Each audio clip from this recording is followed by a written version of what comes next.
រាត្រីមុនបះបោនឹងថ្ងៃវីបោនៅរាត្រីមុនថ្ងៃបះបោភាពតាមតឹងកើនឡើងដល់កំពូលជួននឹងនៅជួបគ្នាលើកចុងក្រោយនៅក្រោមពន្លឺព្រះច័ន្ទស្រអាប់ពិនិត្យអាវុធសាមញ្ញនិងផែនការម្ដងទៀតដោយសំឡេងទាបកាវប្រមូលអ្នកចូលរួមចុងក្រោយមានរាជជាច្រើនមកជួបសម្ងាត់មុខមាត់ពួកគេពោពេញដោយការតាំងចិត្តប៉ុន្តែភ្នែកនៅតែមានភាពតានតឹងពួកគេបែងចែកក្រុមច្បាស់លាស់ក្រុមវាយបកក្រុមស៊ើបការនិងក្រុមជួយកិច្ចខ្លួនដើម្បីកាត់បន្ថយគ្រោះថ្នាក់អតិបរមាមានពាក្យចចាមថាបារាំងមានការពារបន្ថែមប៉ុន្តែគ្មានទាហានច្រើនដែលធ្វើឲ្យជួនសម្រេចថាត្រូវវាយនៅចំណុចចង្កោមភូមិដើម្បីកុំឲ្យរាស្ត្ររងគ្រោះការប្រុងប្រយ័ត្នការឡើងខ្ពស់ដោយសារមានអ្នកស៊ើបការនៅក្នុងភូមិធ្វើឲ្យត្រូវផ្លាស់ប្ដូរទីតាំងជួបជាបន្តបន្ទាប់រាស្ត្រចាប់ផ្ដើមលេខទំនិញនិងរៀបចំផែនការកិច្ចខ្លួនបន្ទាប់ពីការវាយបកការស្បត់ចុងក្រោយនិងការលើកទឹកចិត្តគ្នាទៅវិញទៅមកធ្វើឲ្យគ្រប់គ្នាមានភាពជឿជាក់កាន់តែខ្លាំងរាត្រីនោះគ្មាននរណាអាចគេងលក់បានភាពតានតឹងខ្ពស់ប៉ុន្តែក៏មានការសង្ឃឹមដែលកំពុងឆេះខ្លាំងនៅក្នុងចិត្តពេលព្រឹកថ្ងៃទី18មេសាក្រុមត្រៀមខ្លួនដោយភាពជឿជាក់និងការតាំងចិត្តខ្លាំងក្លាដើម្បីប្រឈមមុខនឹងអាណានិគមនៅពេលថ្ងៃទី18មេសាបាដេសដំណើរតាមផ្លូវភូមិដោយមិនដឹងថាមានគ្រោះថ្នាក់កំពុងរងចាំភ្លាមនោះគាត់ឃើញអ្វីមួយភ្នែកបើកទូលាយដោយភាពភ័យខ្លាចខ្លាំងអ្នកបាបរដោយមុខមាត់តាំងចាត់ដៃកាន់អាវុធសាមញ្ញធ្វើសកម្មភាពវាយបកភ្លាមបន្ទាប់ពីនោះភាពឆាវឡៅផ្ទុះឡើងរាជនិងអ្នកបះបររត់ភៀសខ្លួន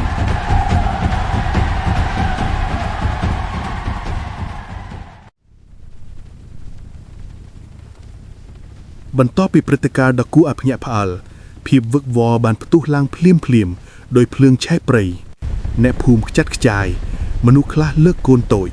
មនុស្សខ្លះកាន់គ្រឿងសម្ភារៈតិចតួចរត់គេចចូលព្រៃដោយភ្នែកសម្លឹងមើលក្រោយឥតឈប់កងទ័ពបារាំងមកដល់ភ្លាមសំឡេងស្រែកនិងកំភ្លើងបាញ់ប្រមានធ្វើឲ្យភូមិទាំងមូលคล้ายជាកន្លែងភ័យខ្លាច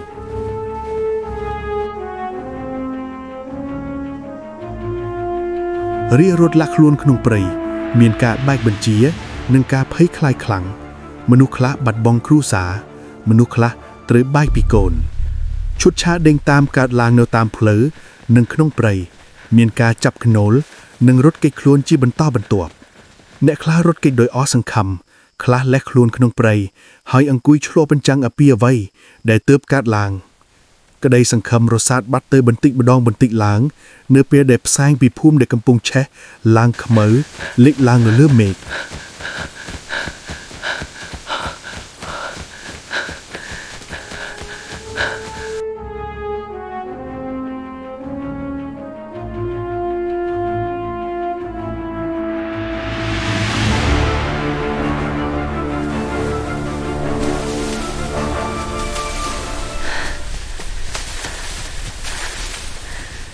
បន្ទាប់ពីការរត់ចោលភ្លាម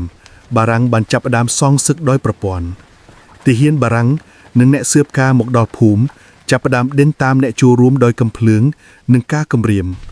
មានការប្រយុទ្ធតូចនៅតាមផ្លូវរាជខ្លះត្រូវបាញ់ស្លាប់ដោយទាហានបារាំងដែលធ្វើឲ្យភាពឆាវឡៅកាន់តែខ្លាំង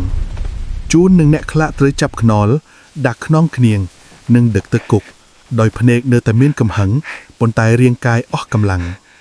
រាជដែលនៅសេសសល់រត់ភៀសចូលព្រៃឬលាក់ខ្លួននៅផ្ទះអ្នកជិតខាងដោយខ្សឹបខ្សៀវគ្នាដើម្បីកុំឲ្យគេរកឃើញបារាំងចាប់ផ្ដើមស្វែងរកនិងចាប់អ្នកភូមិដែលសង្ស័យថាជួយអ្នកបាបរដោយវាយបំផ្លាញផ្ទះនិងដុតភូមិជាច្រើនដើម្បីសងសឹកធ្វើឲ្យផ្សែងឡើងខ្មៅ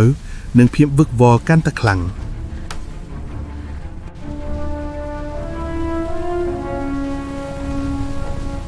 អ្នកភូមិដែលត្រូវចាប់បានត្រូវធ្វើតរនីកម្មនិងសួរសំណួរអំពីជួនដំណើរដោយសំឡេងស្រែកនិងការឈឺចាប់ដែលធ្វើឲ្យរាជដែលនៅសេសសល់មានទុក្ខសោកកាន់តែជ្រាលជ្រៅមានអ្នកខ្លះត្រូវបាញ់ស្លាប់នៅនឹងកន្លែងដើម្បីបង្ហាញអំណាចធ្វើឲ្យភូមិក្រាងលាវចាប់ផ្ដើមរងគ្រោះធ្ងន់ធ្ងរដោយមានការភ័យខ្លាចនិងទុក្ខសោកគ្រប់គ្នា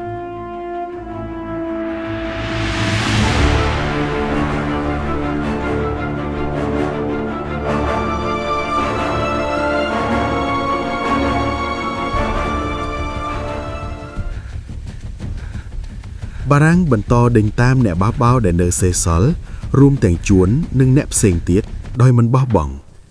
ជួននិងអ្នកខ្លះត្រូវចាប់បានដាក់គុកនៅកំពង់ឆ្នាំងឬដឹកទៅកោះត្រឡាចដោយខ្នោះខ្នៀងនិងការគ្រប់គ្រងយ៉ាងតឹងតែងការជំនុំជម្រះរហ័សដោយមន្ត្រីបារាំងប្រកាសទោសប្រហារជីវិតឬគុកជាប់យូរដើម្បីបំភ័យរាស្ត្រមានអ្នកភូមិត្រូវបាញ់សម្លាប់ជាសាធារណៈដើម្បីបង្ហាញអំណាច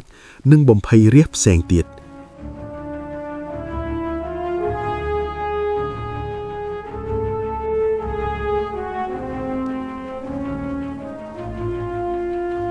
ភូមិក្រាងលាវត្រូវបានបំផ្លាញផ្នែកខ្លះនិងរាស្ត្រត្រូវបង្ខំឲ្យផ្លាស់ទីអ្នករស់រានមានជីវិតរត់ភៀសទៅភូមិជិតខាងឬលាក់ខ្លួននៅព្រៃដោយមានទុក្ខសោកនិងការសោកស្ដាយបារាំងប្រកាសថាការបះបោរត្រូវបានបង្ក្រាបនិងរាស្ត្រត្រូវបង្ខំឲ្យគោរពអាណានិគមមានការសោកស្ដាយនិងការរំលឹកគ្នាទៅវិញទៅមកអំពីអ្នកដែលស្លាប់និងតស៊ូដ៏ក្លាហានអ្នកដែលនៅសេសសល់ចាប់ផ្ដើមរៀបចំរឿងរ៉ាវដើម្បីបន្សល់ទុកជាប្រវត្តិសាស្ត្រដោយខ្សឹបខ្សៀវនៅពេលយប់ទោះបីជាបរាជ័យក៏ស្មារតីតស៊ូនិងសេចក្តីស្រឡាញ់ជាតិនៅតែរឹងមាំនៅក្នុងចិត្តរាស្ត្រខ្មែរដូចជាក្របពន្លឺដែលមិនអាចរលត់បាន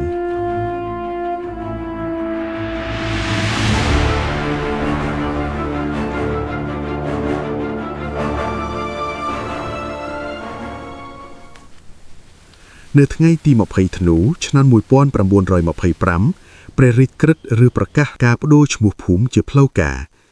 ភូមិក្រាងលាវត្រូវបានបដូរឈ្មោះជាភូមិតេរឆានដើម្បីស្ដីបន្ទោសនិងបន្ថែមរាស្ត្រដែលបានបះបោរដោយជាការដាក់ស្លាកឧក្រិដ្ឋជនលើទឹកដីខ្មែររាស្ត្រខ្មែរនៅភូមិមានអារម្មណ៍ខឹងសម្បារនឹងអាម៉ាស់ប៉ុន្តែមិនអាចប្រឆាំងបានគ្រាន់តែឈរស្ងៀមមើលសញ្ញាថ្មីដែលត្រូវបានដាក់នៅច្រកប្រោបតូចចូលការចងចាំនឹងការសាងសង់កន្លែងរំលឹកតូចមួយស្ទូប៉ាឬស្លាករំលឹកបានចាប់ផ្ដើមដើម្បីគោរពអ្នកស្លាប់ដោយដៃរាស្ត្រដែលនៅតែញ័រប៉ុន្តែចិត្តរឹងមាំពិធីប្រចាំឆ្នាំនិងការរំលឹកជាសហគមន៍នៅតែបន្តរហូតមកដល់សព្វថ្ងៃដូចជាពន្លឺទូចមួយដែលមិនអាចរលត់បានរាស្ត្រឆ្លុះបញ្ចាំងពីការលះបង់និងអត្ថន័យនៃការតស៊ូដោយនិយាយគ្នាថាទោះបីជាបរាជ័យក៏ស្មារតីតស៊ូនិងសេចក្តីស្រឡាញ់ជាតិនៅតែរឹងមាំនៅក្នុងចិត្តរាស្ត្រខ្មែរដូចជាក្របពន្លឺដែលមិនអាចរលត់បានមរតកនៃការប្រឆាំងអាណានិគមនៅតែរស់នៅក្នុងចិត្តខ្មែរជាគំរូនៃភាពក្លាហានសេចក្តីប្រកាសលម្អិតរបស់រដ្ឋាភិបាលបារាំងបង្ហាញពីការគ្រប់គ្រងរួមគ្នាប៉ុន្តែទោះបីជាមានការបង្ក្រាប